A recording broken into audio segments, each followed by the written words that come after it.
best thing about us, is how humble we are. We are so humble. Like, oh my gosh. I don't know any podcast duo that's as humble as we are. Hey everyone, look how humble we are.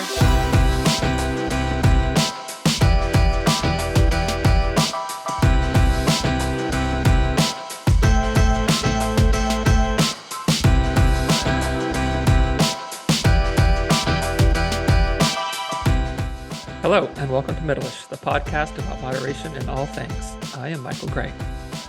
And I am Erin Green. You Good sure morning. are. I can vouch for that. It is Erin Green, everybody. It's the one and only. Yes. The one and only. Yeah. Good morning. I hope it's morning for the people listening to this, because that means you are a loyal follower and this shows up in your playlist as soon as it's launched, which is 7 a.m. Mountain Time. Do we have it on Mountain Time? I think it's 7 a.m. Mountain Time. Sounds good. Yeah. No one's gonna know. We'll just speak confidently First about Monday it. of the month. That's right. So, good morning to you faithful listeners. If you're, listening to this in the afternoon or evening, I guess that's acceptable too. Yeah, what We she's still trying to love say you. is thanks for being a loser, but we're glad you're here. That's what Erin's trying to say. And just a real quick top of the podcast request to share this episode with a friend, because I think everything we talk about is important and helpful, and maybe not everything. I don't know. Sometimes we put a bunch of BS in here. I would say more than 50% of the things. Okay. Yeah. So Maybe I not, think yeah. this episode will have maybe like 60% of helpful stuff. So I really want to get this message out to as many people as possible. So if you have a friend or a family member or a social media group or following that you're like, hey, you need to hear this, please pass it along. It helps us out. We enjoy sharing our podcast and our Middleish message with everyone. So we're counting on you, listeners, to help us with this. And despite all our jokes about just like coming on and winging it and half-assing it, we really do put like every quarter we meet to kind of plan out the next, 3 or 4 episodes, next 3 or 4 months. And we put a lot of thought into what do we really feel like are topics that people struggle with, or people could really have benefit from having some clarity on. What can we bring, like what kind of topics can we de-escalate a little bit and come at a little more factually, rather than just like charged with like emotion and fear. And so we really do put a lot of thought into what we feel like will be most beneficial and helpful. And this is one of them. I think I'm excited about this one for a variety of reasons. One, because of what it is, and also kind of there's a bigger picture it paints too that I think is really important. So Should we just jump right in? Do you want to do like the, hey, definitely. how's it going? How's the weather kind of thing? Or no, I don't think we need to. I think that was our intro. I think we're good. Okay. Let's do it. And I would just want to say this episode, I think, ties to what we just talked about last month, which seemed to be very popular. Like we had a lot of people share that, and a lot of messages. I got a lot of clients that were like, oh my gosh, I loved that discussion. It was so good. So it was a fun one. Like if you haven't listened, go back, because we had a real good time. And we didn't get through all the material, so we will be doing a part 2. Yeah, we will be doing halfway. a part 2. So today's topic, 10, we chose 10 just because it's a nice round number, 10 processed superfoods. And I'm using air quotes, really, really big, exaggerated air quotes for those of you who are not watching the video.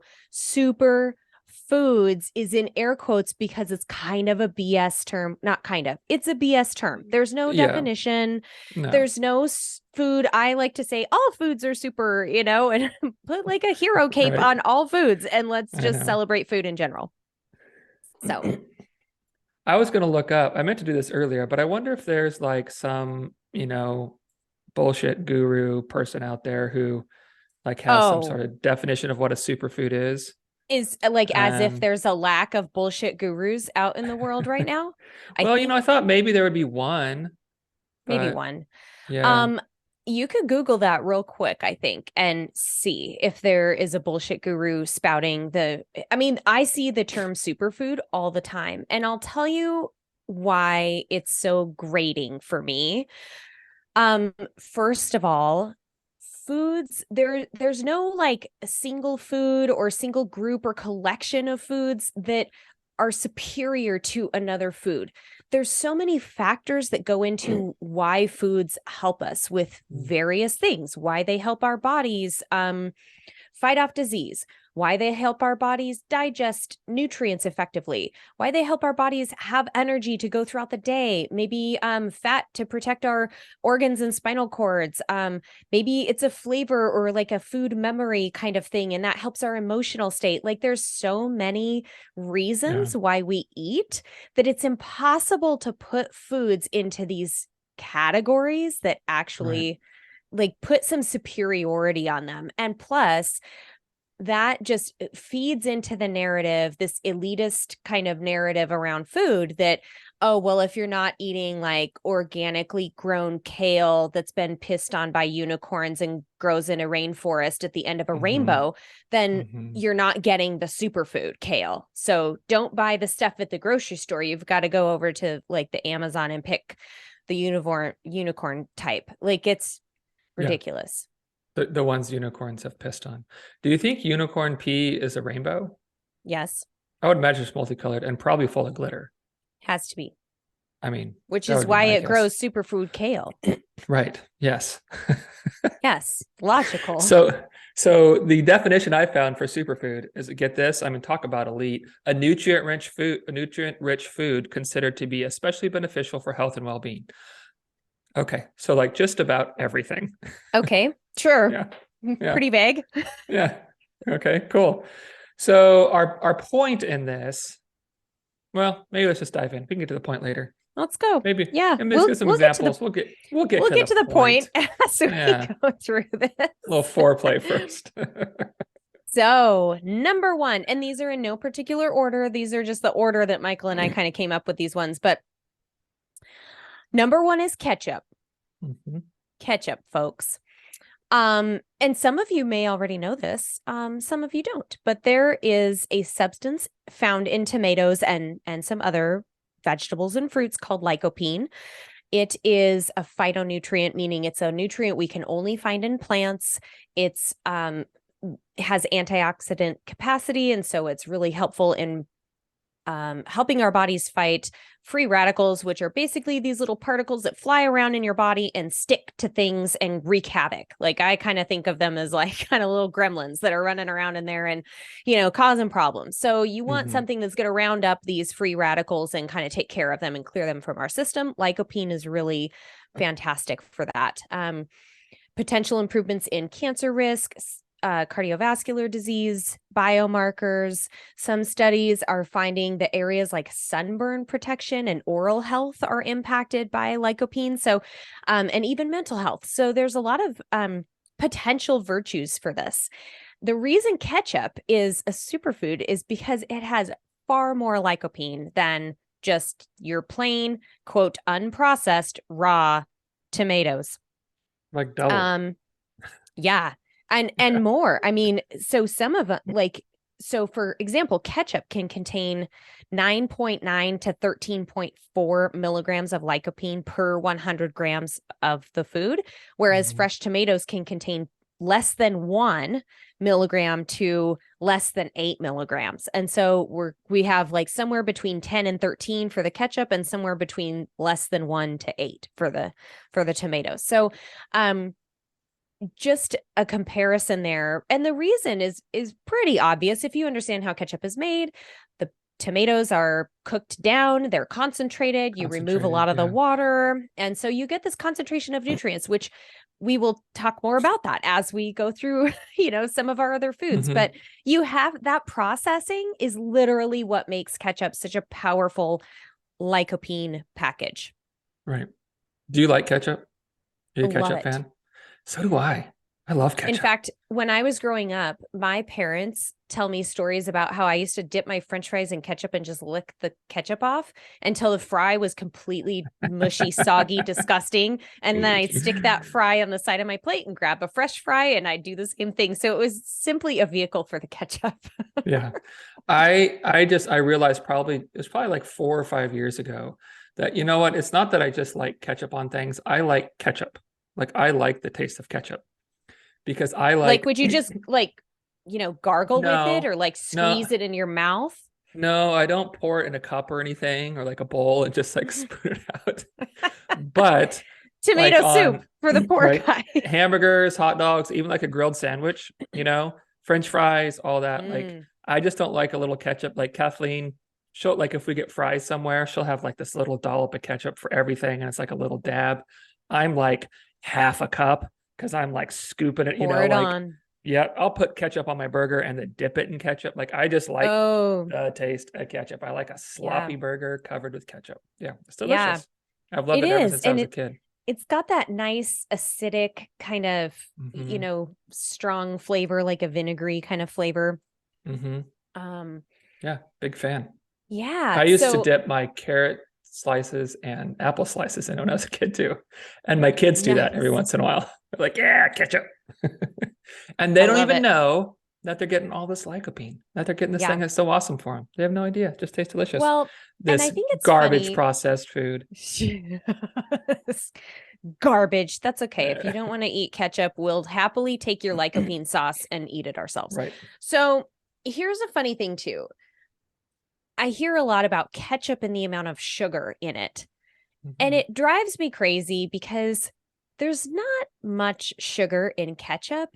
And please understand that the amount of total ketchup you're eating in a day or a week is what would make the sugar accumulation anything to consider. I would really gamble that anybody who's concerned about sugar is probably getting sugar from other sources in their diet, far more than ketchup. And it's literally part of the recipe. Like it's Mhm. literally the sugar is put in there to cut some of the acid. It's food chemistry. So when people are all bitching about, oh, there's sugar in tomato products that we put in, well, I know the high fructose corn syrup gets a bad rap. That's because it's cheap and you put Mhm. far less into it than just like cane sugar or granulated sugar to get that sweet component. But just I don't think anybody listening to this really needs to worry about the sugar in their ketchup. Like, Yeah. let's just be clear on that. And let's just Um, chill out a little bit Final question on on the whole ketchup. Do sugar you thing. do you eat ketchup? I think I probably already know the answer to this, judging from your affinity for the lycopene sauce, but do you eat it on hash browns? Uh, Often, yes, Okay. either ketchup or salsa. Depends on my mood, but some Oh. sort of tomato-based condiment. Yeah. Yep. Salsa has really good lycopene content too. So does tomato sauce, pizza sauce, You know y'all. what? Maybe I'm just a fan of lycopene. I Maybe think you that's, are. yeah, I think I'm just a lycopener. Like a penist. I'm a lycopenist, I, everybody. I had to put the T, like Yeah. enunciate that because otherwise it I sounds was like something softening a else. little bit with peener, but yeah, you just went for it with penist.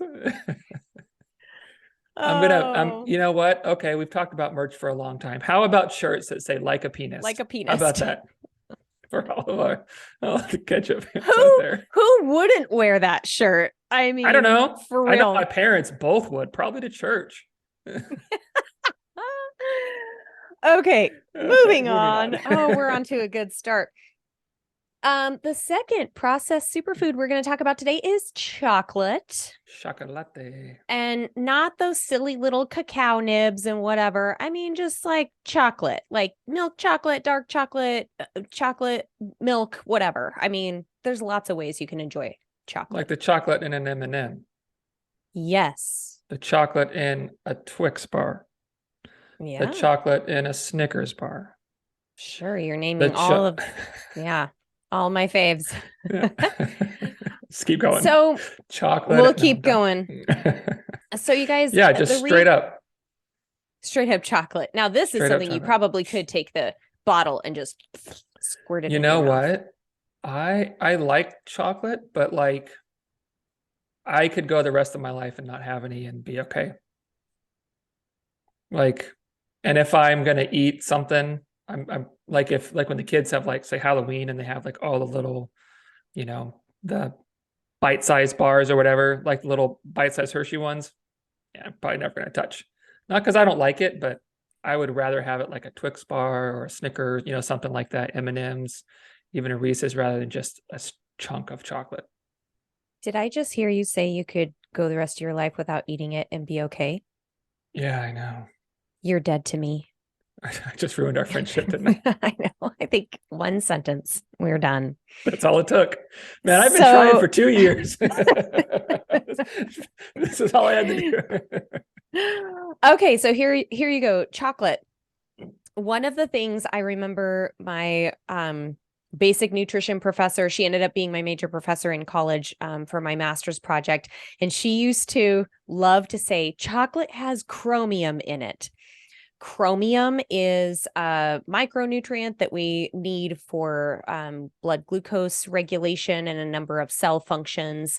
And chocolate has chromium. And so she also was the major professor in eating disorder research and classes and that kind of thing. And so this was kind of her shtick to help people understand that all foods have virtues and benefits and that all foods fit, because obviously with eating disorders, that's a huge part of it, right? Is to try and put foods on a neutral playing field. So chocolate has chromium. Chocolate also has iron. It's rich in antioxidants. This is more true for dark chocolate than for milk chocolate, just because of the concentration of the actual, cacao or cocoa solids. But all chocolate can improve mood, can kind of release some neurotransmitters that are feel good. My first triathlon coach used to tell me if I was feeling, and I think I've mentioned this on the podcast before, if I was feeling tired or run down, I wasn't really executing my workouts and I was just like feeling kind of disinterested, he would tell me to go home, put my feet up and eat chocolate. And on a base level, eating any calories in that, Sure. setting would probably help. But his point was chocolate is, releases some positive neurotransmitters in the brain. It's calorie rich. And so you're eating this food that's literally your body is saying, I need more energy in this case. And so that was something that I was told in my younger years in triathlon. And I have not forgotten that. I will still sit down and eat chocolate if I feel in the need. So, well, it's funny, like how many of these things, like, I mean, there's sort of this like stereotype of like, people being sad and sitting on the couch eating chocolate. And it's more than just like this silly stereotypical trope around chocolate. It's like, no, because there's actual like benefits, like direct benefits to, like if you're sad and you eat this, you feel a little better, which is why yeah, people eat it when they're sad, because they feel a little better, you know. I mean, and I we've even have, talked about like this whole concept, like when we talked about like emotional eating before, and how it's not necessarily, a bad thing, and there can be benefits to it, and it can actually help in the situation. And I mean, here we are, that exact same type of thing. Like, yeah, more than just, hey, it has some good stuff for you, as far as right. just like, physically, like chemically, emotionally, there's some benefits there too. Yeah.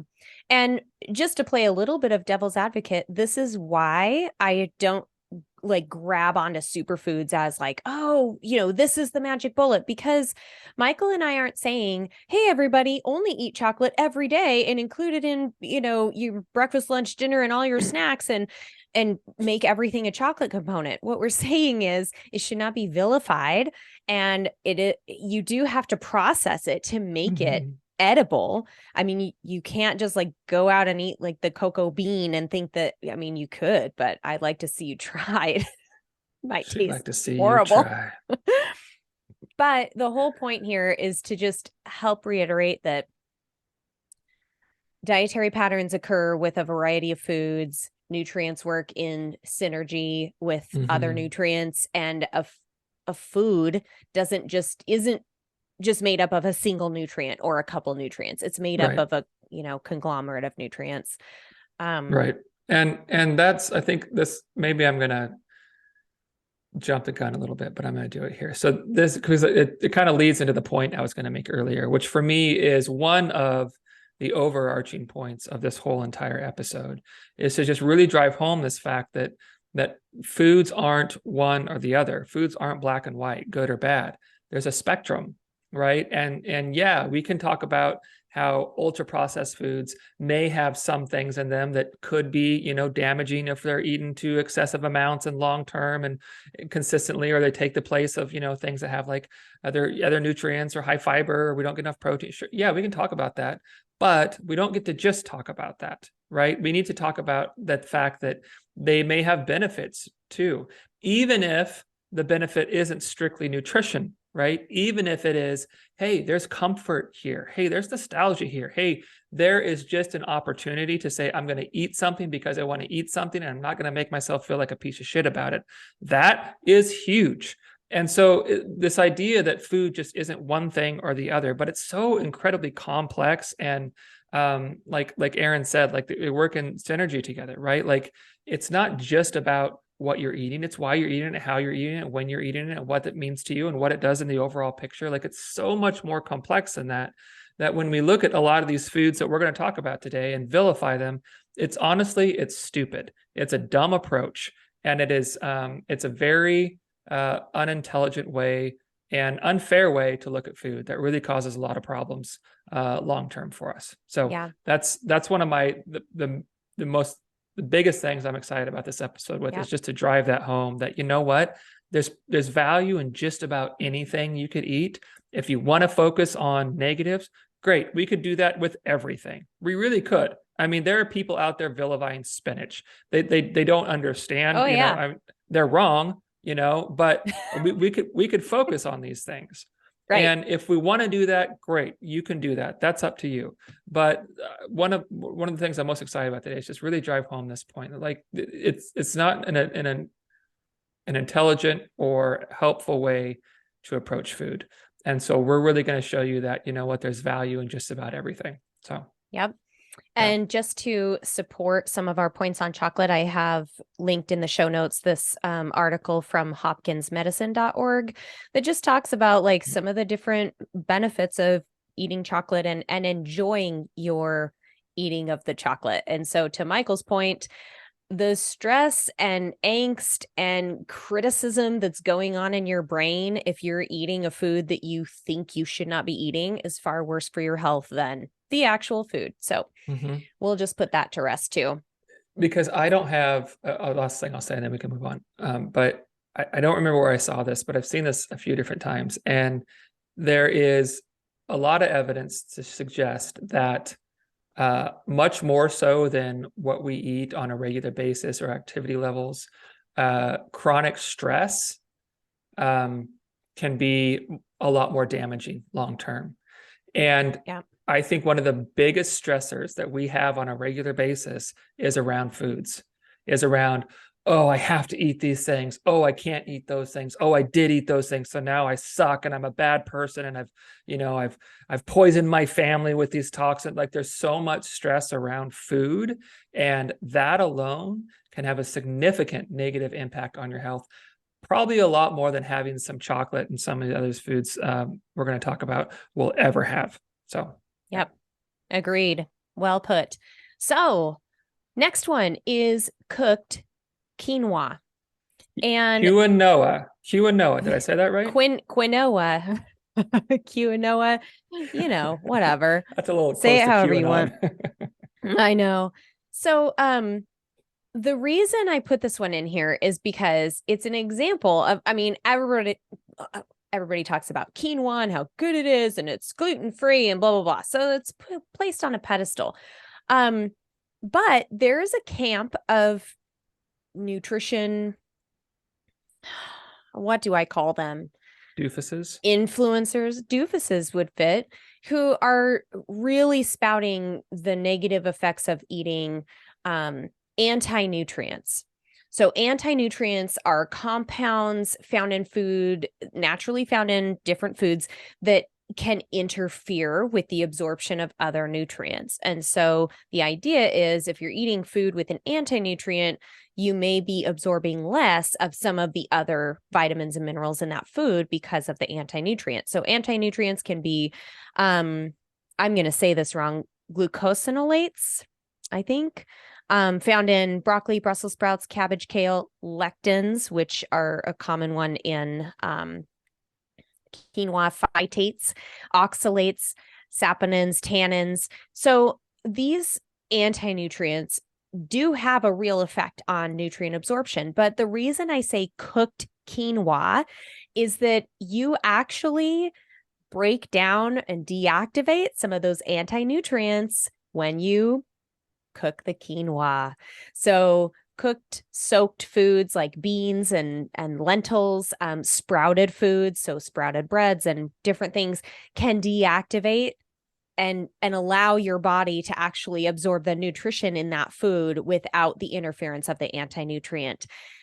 If you ate raw quinoa that was unprocessed, you'd have a much harder time. So let's just appreciate that some processing is actually necessary for our bodies to access some of the nutrition, and it makes these foods far more palatable and digestible. So again, when we talk about processing, what are we really talking about here? Like, it's a pretty vague and overused term when people talk about, like, I'll even say minimally processed, but what does that even mean? Like, there's so much nuance there that I need to qualify that, and then I need to explain, well, it's on a spectrum here. Like some foods need to be heavily processed and they're great and they're really beneficial for a specific instance for a specific, person. So anyway, processing can result in a lot of benefits there. Well, yeah, even if you're talking about like a food that almost nobody has any beef with, like let's say a chicken, right? Like chicken breast. That came from a processing plant. It's in the name. It has been processed to a fair amount, right? Like it's not like you have a live chicken and then you're killing it and plucking it and all that stuff. It's like it's been processed. And so again, there's a spectrum of what is processed. And then you have to cook it, further processing. You might marinate it, further processing. Then you cut it up before you process it in your mouth. I mean, people. Yeah, if you don't process it in that cooked way, you're going to be pretty sick, right? Hello, processing for the win. Yeah. So again, there's another spectrum, and almost everything has a bunch of spectrums it sits on, which is just why it's really dumb to say it's only this and not that or whatever. So anyway. So all right. The next one, I think this is was this yours? Probably. I think so, because I'll be honest, I don't love this food. But you obviously do. So you know how you were upset with me about chocolate? Yeah, I'm upset with you about this. Just so you know. Are we done? We're officially, our relationship is from over. Both sides. So number 4 is Captain Crunch. Captain Crunch, a breakfast cereal. Crunch. Yeah. I've never loved it. Really? Now, what about with Crunch Berries? Nope. I mean, I ate it growing up, but I wouldn't. So what is your favorite breakfast, like what you call a sugary breakfast cereal? A sugary cereal? Like a good one, not like All Bran or something. Well, what do I love? That's a hard one. I mean, I honestly love things like Honey Nut Cheerios, like just that nice. And I love Frosted Mini Wheats are really good. Frosted Flakes are pretty good. Frosted Flakes are one of my tops. I've never been big on like the fruity ones. Oh, Lucky Charms, those would be up there. So breakfast cereals get a bad rap. And I remember years ago going for a run with a friend of mine who had school-age children, and it was me, a dietitian friend, and then this other friend who is in the health field and personal trainer, fitness classes, health conscious. And she said, my kids eat pretty good, but the last thing I just can't get them to quit is cold breakfast cereal. And I kind of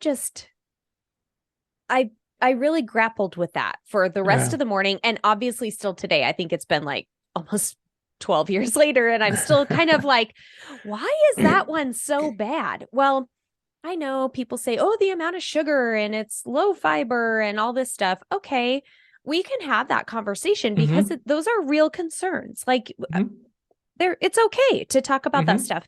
At the same time, breakfast cereals are really fortified with a lot of vitamins and minerals. And so kids that maybe have low access to foods and a variety of foods, maybe they're super picky eaters. Remember, it's only nutrition if your child eats it or if you eat it. So if you are a very picky eater and you don't like a lot of fruits and vegetables and you don't like a lot of variety in your food, a breakfast cereal might be a way to basically eat a multivitamin. That's the gist of it. Yeah, I mean they're literally fortified with vitamins, like vitamins added, which just drastically increases their nutrient profile, right? So not only that, but you're probably eating breakfast cereal with some type of milk, right? And whether that's cow's milk or almond milk, whatever you want. But for probably most people, most kids, it's probably cow's milk, which has a pretty good amount of protein added to it, right? There's other vitamins and nutrients that exist in milk that are added to this. Like this morning, so my youngest daughter Sophie, her breakfast was a little bowl of Fruit Loops with some milk, some raspberries, some watermelon, some cherry tomatoes, and half a piece of bacon. And I have zero issues with that breakfast, none at all. I like the different flavor texture profile going on there. Yeah, interesting. Yeah, I like it. You know what? It's what she likes. And so in the morning, like anybody that has kids, school mornings, even if they go perfectly, they're hectic. That's just the way it is. And there's zero fight. She's immediately sitting down. She's getting a good amount of volume of food. She's getting a good amount of energy for the day till her lunch at school.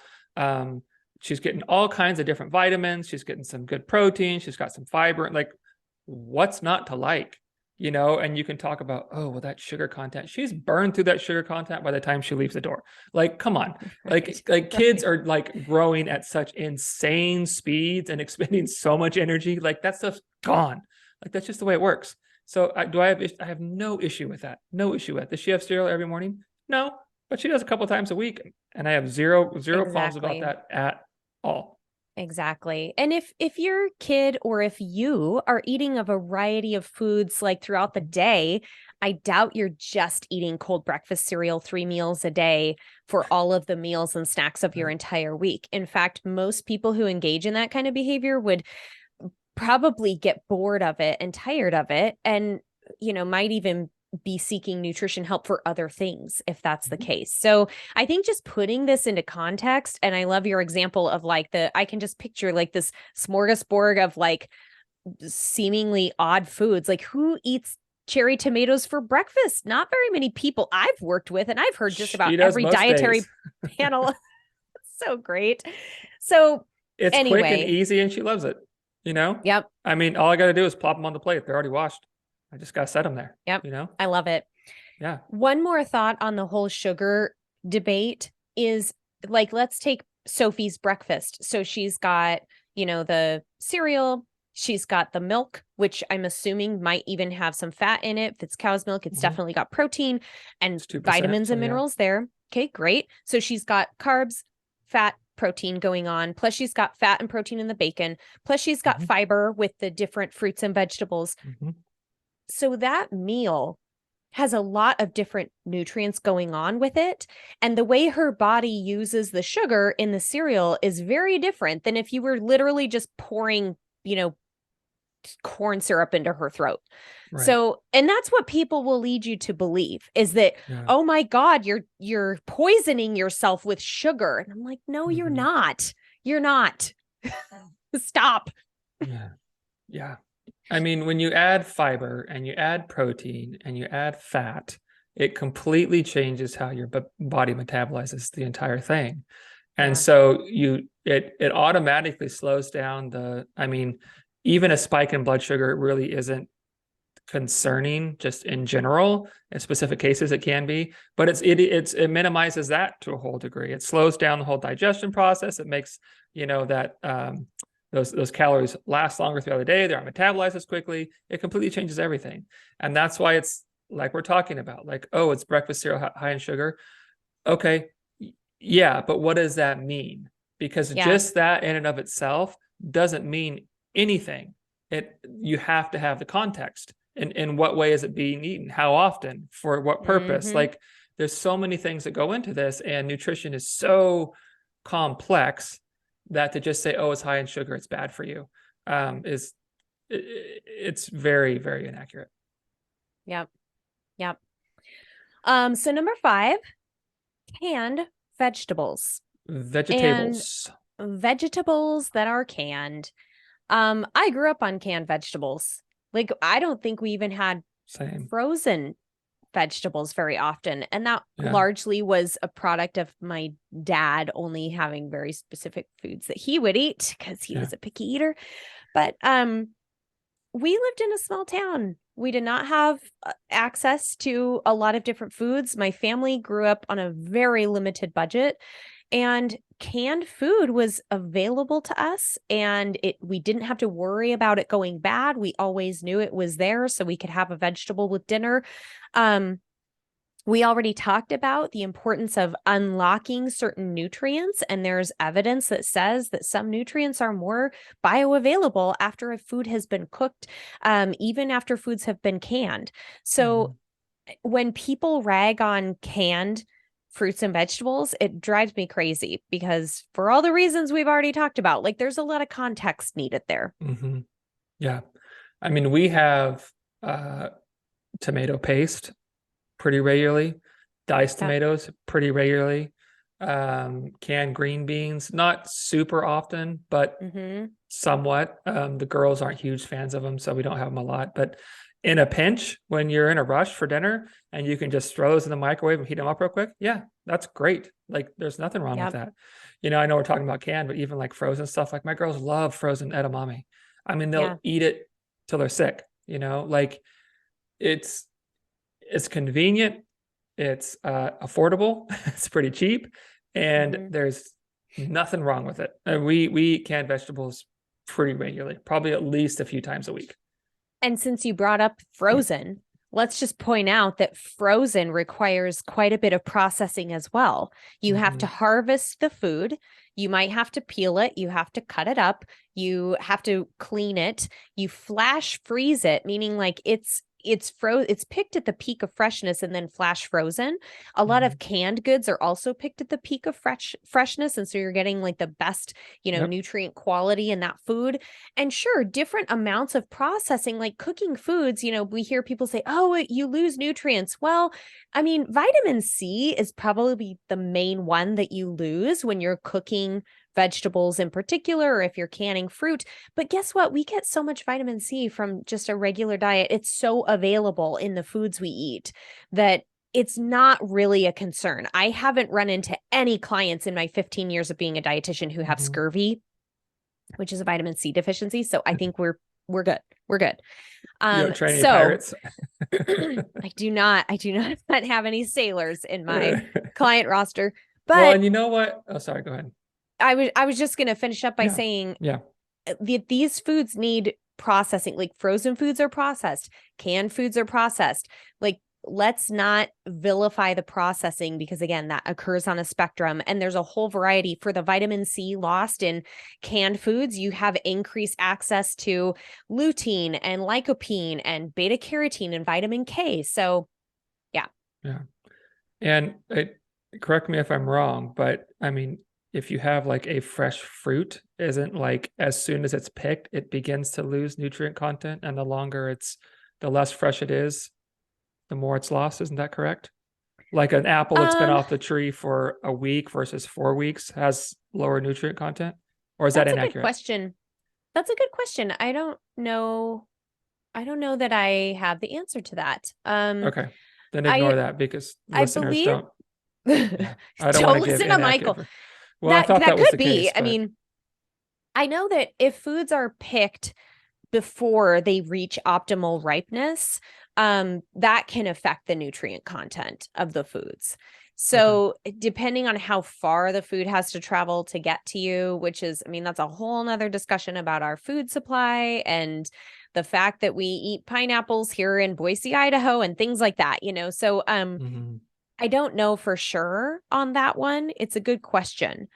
However, a lot of the research I've seen on this says that it's pretty marginal. Like it's not enough to necessarily impact human health. Again, as long as your eating pattern has a decent variety and you're, getting these nutrients, you're not just relying on one single food to deliver this very specific nutrient. Right. And I'm just playing devil's advocate here, I guess, but it might be safe to argue that with at least a lot of produce, it's probably picked somewhat prematurely so that by the time it's in the store ready to be eaten, it's at a place where you can eat it. It's ripe and ready, right? Yeah. And so I'm not shitting on fresh fruit or vegetables at all. Please don't. That's for unicorns to do. Right. Fertilizer. But what I am saying is that I think we often, as to use your term, Aaron, we have these health halos around things, right? And like you're saying, if produce has to be picked a little bit early, well, it doesn't have the full maximum nutrient content it would have. So again, just things to think about. Yep, exactly. There's a trade-off to all of it. And then how many people have I heard say, oh, well, I'll go to the store and I'll buy all this food and then it just rots in my fridge. And I'm like, well, it wouldn't rot if you ate it. So like the issue is getting to the food before it goes bad. And if that's a challenge for families, like, sure, let's burden families. Groceries are already so expensive. Let's burden families with more efforts to try and fit in all of these fresh foods into their diet and into their family's eating pattern, when maybe a canned or frozen option or something that has a little bit of preservation in it can help with families actually making their food budgets go further and actually get the nutrition into their bodies. Yep, absolutely. All right, we're halfway through. Number 6. We are there. American cheese. American cheese. Freedom cheese. I can't freedom cheese. Patriot cheese. Proud to be an American. Okay, so this is one, if Matt Green were on this podcast with us, he would be like, he could just sell it because he loves American cheese. He thinks there's nothing better on a burger than a nice slice of American cheese, or like making grilled cheese sandwiches with it. It's tough to beat. We both really, I prefer cheddar, like the flavor of like a cheddar, sharp cheddar. But American cheese is, of course, gets a bad rap because it's so processed, right? It's cheese food is what it says on the label on a lot of these. But it wins out in mineral content over cheddar. So there's a trade-off there. And again, it lasts a little longer. It's not going to mold as quickly. It definitely has a different texture profile. So some people would argue that like the creaminess you get from an American cheese is unparalleled with some other cheeses. So then we go back to cheese pull, yes, that stretchy, velvety think American kind cheese of wins every time. Yeah. So I think that again, we could go back to arguing the nostalgia that comes with American cheese and the specific, food experience that you're searching for. Food is more than just the nutrient content. So let's just honor that with acknowledging that there are lots of foods available to us in the food world that serve a different purpose than just macronutrients and micronutrients. Right. Well, an American cheese, I'm just looking up right now. I mean, a little slice, 5 grams of protein. Like that's no joke. I mean, that's a decent amount of protein, but I mean, it's usually not something that's eaten in isolation. It's usually on a sandwich or with some bread that has other protein, or a burger or something else. Like that's a decent amount of protein for a little tiny slice of cheese. Yep. And it wins out with additional phosphorus, additional calcium, So it does have more mineral content Right. than just regular cheddar.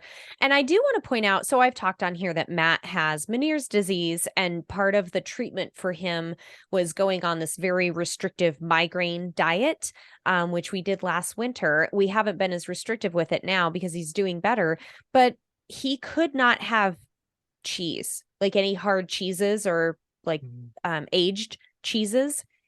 American cheese was on the yes list. So for our household to have things like grilled cheese sandwiches, or, to make nachos when we're watching a football game, or, to just have cheese on like a turkey sandwich or a burger, American cheese was what we could have for him. And so there's a lot of different reasons why people choose the foods they choose. And when we live in a world that's constantly telling us, oh, but that's a horrible food, or that's so bad for you, or this one's better, that creates this discrepancy of people feeling like, I mean, I feel fine with eating American cheese in my household and, having it for my husband and whatever. Like, we're cool. But other people that don't have that same knowledge and confidence that I do in the nutrition world are going to have like this angst around it and this judgment of themselves. Not fair, not cool. It's harmful. Stop it. Knock it off. Behave yourself. Okay. This Number is one of 7. my favorites. One of my favorites. Peanut butter. I sang it. Peanut butter and jelly. Did you ever learn that song? First, Judd, how's it go? First, how's it go? First, you take the bread and you spread it. You spread it. Something spread like it, that. spread it, or something like that. Yeah. Okay, we'll stop, Anyway, guys. Sorry. Yeah. Peanut butter. Middleish, the musical.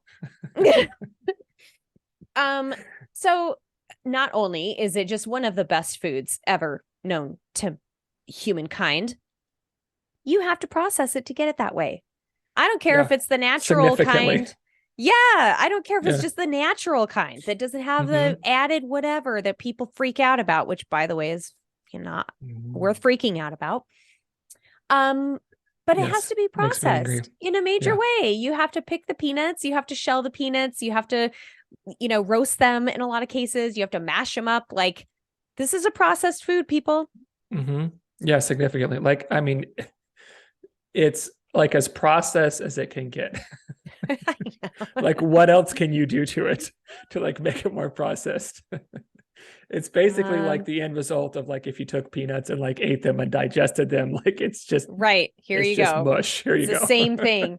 I mean, I guess if you put it in like a peanut butter cookie or a peanut butter dessert or something, that would be further processing, but it's a bit of a stretch. Like the peanut butter is like the most processing you can do to a peanut, basically. Yeah. Go ahead. Go ahead. I was gonna say what I love about peanut butter is like, especially with kids, is like it's so calorically dense, right? Yes. Like, I mean, one of my daughter's favorite snacks is an apple slices, apple cut up, whole apple with peanut butter to dip it in. And it's a great snack. I mean, it's an easy meal. Sometimes it's like, hey, quick lunch, here you go. Here's an entire apple with peanut butter, bunch of food, tons of calories, right? For them to like do whatever they're going to do all day with. Fills them up. It's easy. It's delicious. Like I love how calorically dense peanut butter is. And on top of that, there are a lot of times, and this, for some people, this is like, what are you talking about? But there are people out there who want to gain weight, right? Like I'm actually working with a couple of clients right now who need to gain weight because their weight is so low that it's actually negatively impacting their health. And it's like, hey, you like peanut butter? Cool. Let's eat a bunch of it. Right. Because you get Let's start adding it in. Yeah, you get a big caloric value in not a lot of volume. And it's a great way to get in calories. Yep. I love that and you're exactly right. Like when I was training at a high level, I remember sitting down with a container of carrots. Have you ever had baby carrots and peanut butter? It's pretty amazing. It's really good. I recommend it. Really? Okay. I would sit down with a container of carrots, and like I had these containers that were I think they were a quarter cup size, and I would fill that sucker with peanut butter, and I would just sit at work on a break and just be like, calories, like get the calories into me. So That is a really good point. And I just want to point out also that for kids that aren't big protein eaters, this is an affordable protein source. It may not have the same amount of protein as, say, like, 2 or 3 ounces of chicken or fish or beef, or at least getting some protein into this child in a way that they are willing to eat it, or even in the way some adults are willing to eat it, like vegan or vegetarian adults, or people need to fit these kinds of protein sources in there. And nut butter is a really fantastic way to do that. And it's not costing like $8 a dozen like eggs are right now. So, right. Well, sometimes people like they shit on protein because of the cost, or peanut butter because of the cost. It's like, yeah, it can be like $6 or $7 for a jar sometimes, but it's like so much food. Like, do you yeah, know how many it's a peanut lot. butter and jelly sandwiches that's going to make? I know. A ton. So yeah, Yeah. maybe it's kind of expensive, like in the moment for an item, but it's also, you're not gonna have to buy it for another 2 months. You know what I mean? Like, Right. it's pretty Right. cost effective. It's And people, a lot of meals out of, of $5, $6, $7. totally. Yeah, exactly. And some people would argue, well, but if you just eat the nuts, they're more, I don't know. People would argue that just eat the nuts instead of the peanut butter and you won't get all Nuts that are expensive processed. though. Well, Like, nuts are way nuts more expensive. nuts are more expensive. They're harder to chew and they're a choking risk for kids. Mm-hmm. They also don't yield as many calories per bite. Peanut butter does, because some of the digestion is already done for you. Chewing is a digestive process.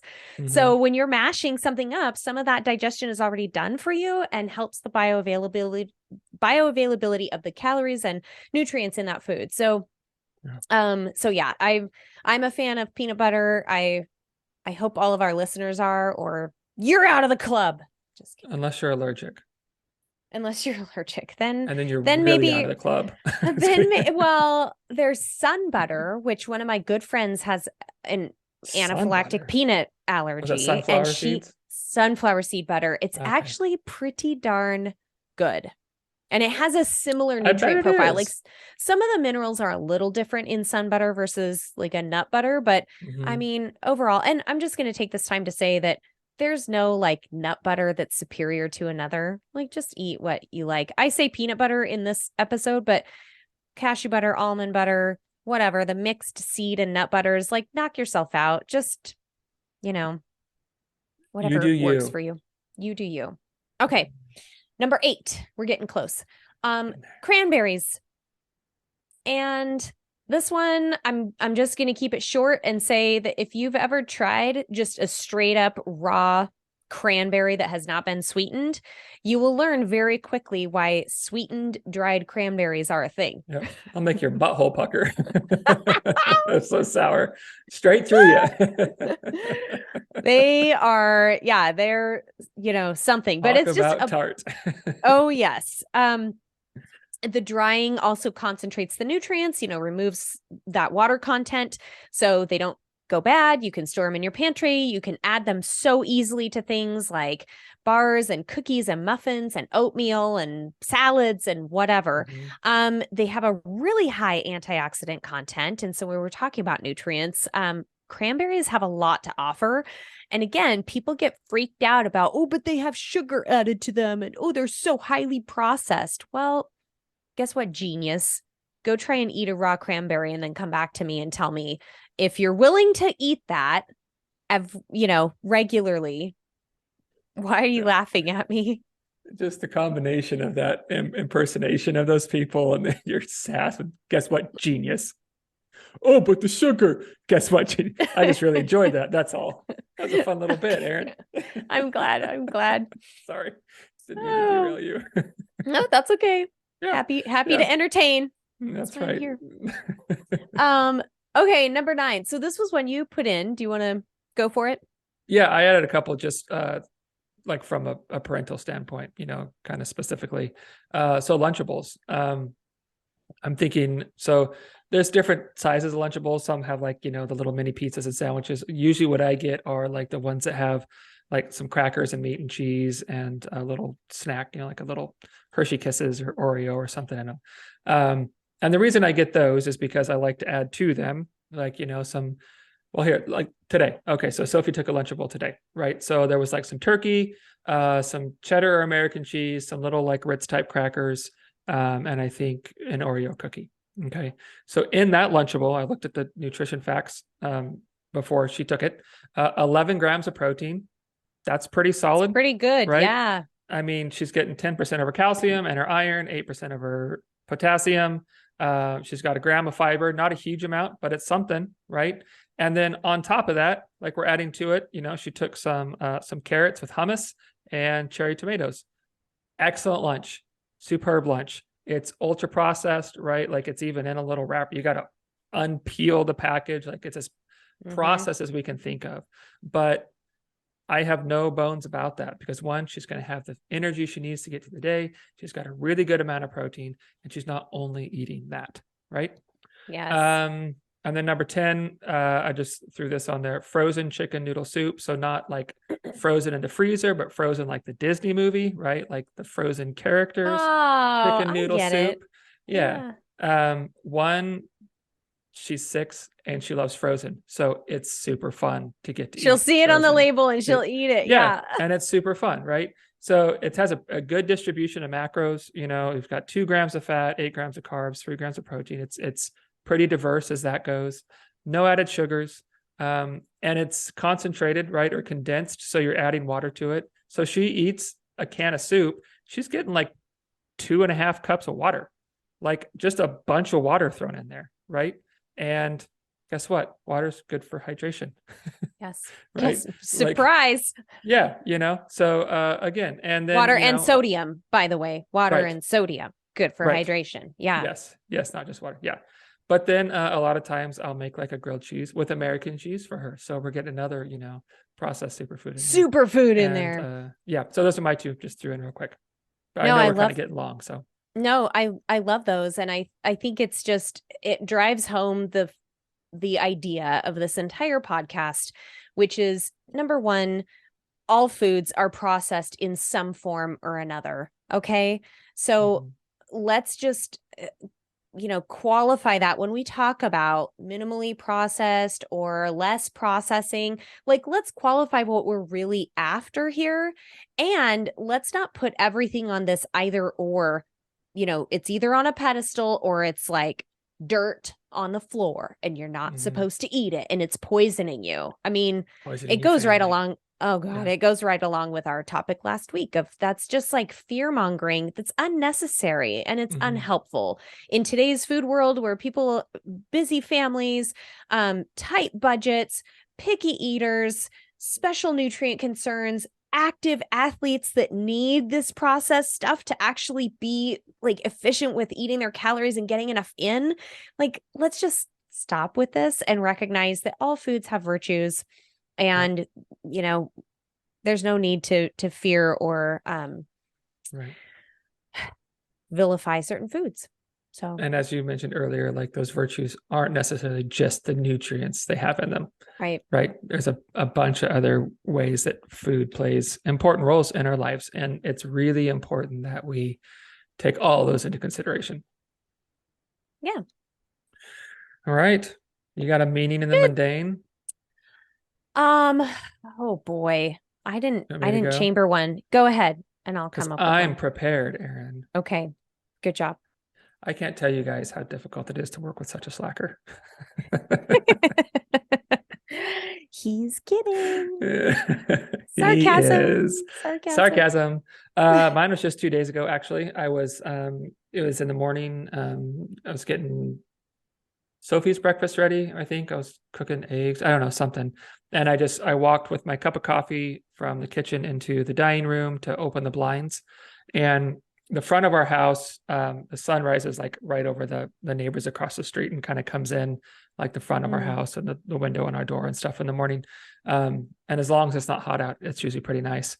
And so as I was opening up the blinds, like the sun was just coming in. It's like, I don't know, 7:45, 8. So it's that early morning sun that's not like blinding and piercing, And so for just like, I don't know, maybe 40 seconds, I just stood there with my coffee and took a couple sips and just kind of took in that morning sun, There's, you know, it was kind of a little bit past sunrise, but there was still some pretty colors in the sky, still that really low light.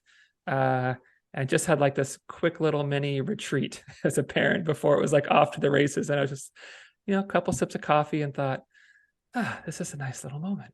And then I was right love back at it. But and then you're like, okay, back to reality. Quick little 40-second vacation, which sometimes is, Yep. that's all you need in life, you know, just a quick little slow down and go. Yeah. So that was mine. I love it. I love it.